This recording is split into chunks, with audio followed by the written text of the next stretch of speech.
Hello दोस्तों, नमस्ते। आज की कहानी है बुढ़ापे के दिन।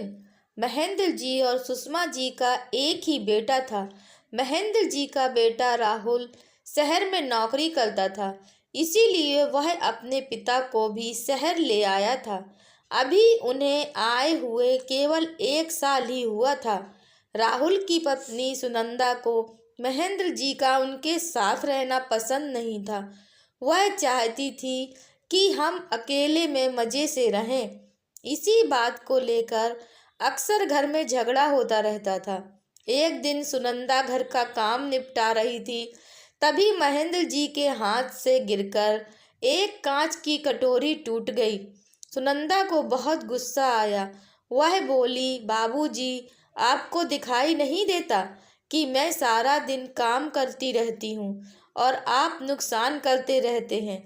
अब कौन यह समेटेगा? सुनंदा की बात सुनकर वे बोले, बेटी, मैं साफ कर देता हूँ।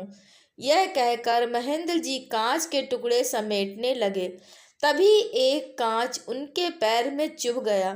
खून की धार फूट पड़ी। उन्होंने किसी तरह कांच का टुकड़ा पैर से निकाला और बहू को आवाज दी। सुनंदा आई और खून देखकर चिल्लाने लगी, ये क्या किया? सारा फर्श गंदा कर दिया। दबा लगाइए इस पर, जाइए अपने कमरे में। मेरा काम और बढ़ा दिया। महेंद्र जी लंगड़ाते हुए अपने कमरे में पहुंच गए। सामने टेबल पर उनकी पत्नी की फोटो रखी हुई थी। उसे देखकर उनकी आंखों में आंसू आ गए। जब वह जिंदा थी तो उन्हें कभी एक गिलास पानी नहीं लेने देती थी। उनका बहुत ख्याल रखती थी। शाम को जब राहुल घर आया तो सुनंदा ने उसे सारी बात बता दी। राहुल पापा के कमरे में गया और बोला, पापा, मुझे लगता है आपको यहाँ लाना ही नहीं चाहिए था। आप एक जगह चैन से बैठ नहीं सकते क्या? महेंद्र जी कुछ नहीं बोले, बस चुपचाप बैठे रहे। कुछ देर बड़बड़ा कर राहुल बाहर चला गया। महेंद्र जी पुरानी यादों में खो गए। जब राहुल पैदा हुआ था, उन्होंने पूरे गांव को दावत दी थी। उनकी पत्नी ने बहुत लाड़ प्यार से राहुल को पाला। राहुल जब थोड़ा बड़ा हुआ तो महेंद्र जी उसे अपनी साइकिल पर बैठाकर स्कूल छोड़ने जाते थे। गांव से दूर अच्छे स्कूल में उसका दाखिला करवाया था। दोपहर को खेत में काम करते करते हमेशा घड़ी देखते रहते थे। जैसे ही राहुल की छुट्टी का समय होता, उससे पहले ही स्कूल के गेट पर पहुंच जाते थे। राहुल को घर पर छोड़कर फिर साइकिल उठाकर भरी दोपहरी में खेत पर जाते और रात तक मेहनत करते थे। राहुल जब छठी कक्षा में था, तब भी महेंद्र जी उसे छोड़ने स्कूल जाते थे। तब एक दिन राहुल अपने पिता से बोला, पिताजी, आप मुझे स्कूल छोड़ने मत जाया करो। मेरे सारे दोस्त मेरा मजाक उड़ाते हैं। आप मुझे एक साइकिल दिलवा दो। पत्नी के मना करने के बाद भी महेंद्र जी ने बेटे को साइकिल दिलवा दी। क्योंकि राहुल का स्कूल घर से काफ़ी दूर था, इसलिए अब वह साइकिल पर स्कूल जाने लगा था। धीरे धीरे वह बड़ा हो गया और पढ़ लिख कर शहर जाकर नौकरी करने लगा। महेंद्र जी अब बूढ़े हो गए थे, उनसे अब काम नहीं होता था। राहुल हर महीने अपने माता पिता को कुछ पैसे भेज देता था। एक दिन राहुल गांव आया और उसने बताया कि उसने एक लड़की पसंद कर ली है। वे दोनों शादी करना चाहते हैं, लेकिन वह आप लोगों को शादी में नहीं बुला सकता। शहर की शादी में आप लोग सही नहीं रहोगे। यह सुनकर उसके माता पिता का दिल टूट गया। माँ ने तो कुछ ही नहीं कहा। कुछ दिनों बाद बिस्तर पकड़ लिया। 2 महीने बाद राहुल सुनिंदा को लेकर गांव आया, लेकिन एक ही दिन रुक कर वापस जाने लगा। महेंद्र जी ने उससे कहा, बेटा, कुछ दिन रुक जा।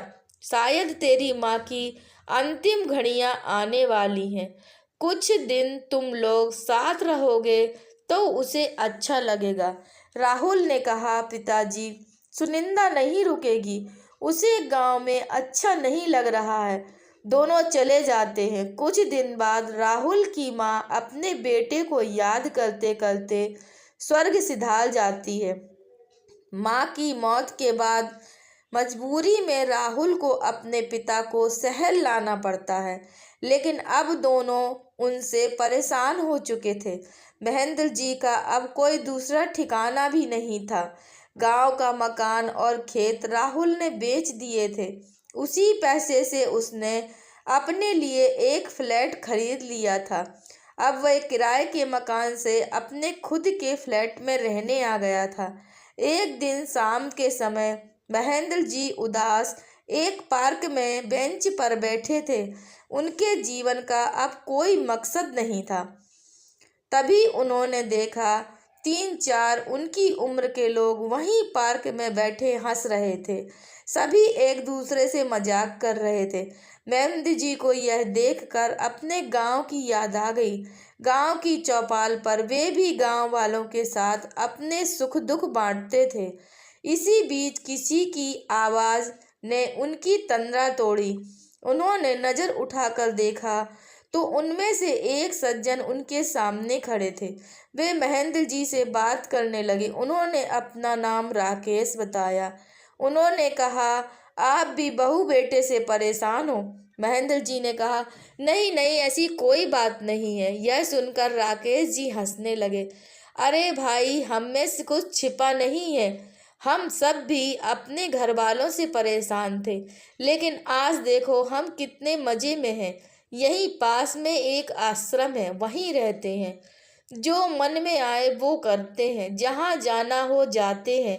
वहाँ बड़े प्यार से नौजवान हमारी सेवा करते हैं। समय पर खाना मिलता है, साथ ही हंसी खुशी का माहौल रहता है। छोड़ो इस उम्र में अपनी बेइज्जती करवाना, आ जाओ हमारे साथ। यह सुनकर महेंद्र जी की आंखों से आंसू बहने लगे। राकेश जी ने बाकी सबको भी बुला लिया। फिर वे महेंद्र जी को आश्रम दिखाने ले गए। वहाँ सब खुशी खुशी से रह रहे थे। वहाँ उन्हें कुछ लड़के लड़कियाँ मिले जो वहाँ सेवा करते थे। उन्होंने बहुत प्यार से महेंद्र जी की सारी बात सुनी और उनसे कहा, दादाजी आप हमारे आश्रम में आ जाइए। यहाँ हम आपकी इतनी सेवा करेंगे कि आप अपना दर्द भूल जाएंगे। महेंद्र जी के लिए यह सब कुछ बिल्कुल अलग था। गांव में तो ऐसा कुछ नहीं था। अगले दिन वे अपना सामान लेकर घर से चल दिए। उन्होंने राहुल और सुनंदा को कुछ नहीं बताया और आश्रम पहुंच गए। घर में जब राहुल और सुनंदा ने देखा कि पिताजी कहीं चले गए हैं तो वह लोग बहुत खुश हुए। आश्रम पहुंचते ही महेंद्र जी का स्वागत हुआ। अब वे वहीं रहते हैं। वहाँ उन्हें बहुत आदर सम्मान के साथ नाश्ता, खाना और कुछ रुपए भी मिलते हैं। अब वे भी उस आश्रम का हिस्सा थे जहाँ केवल खुशियाँ ही खुशियाँ थीं। महेंद्र जी को वहाँ बहुत अच्छा लगता था क्योंकि वहाँ उनके ही उम्र के लोग रहते थे। दोस्तों, अगर आपको यह कहानी पसंद आई है तो कृपया लाइक कीजिए, शेयर कीजिए और चैनल पर नए हैं तो कृपया चैनल को सब्सक्राइब कीजिए। धन्यवाद।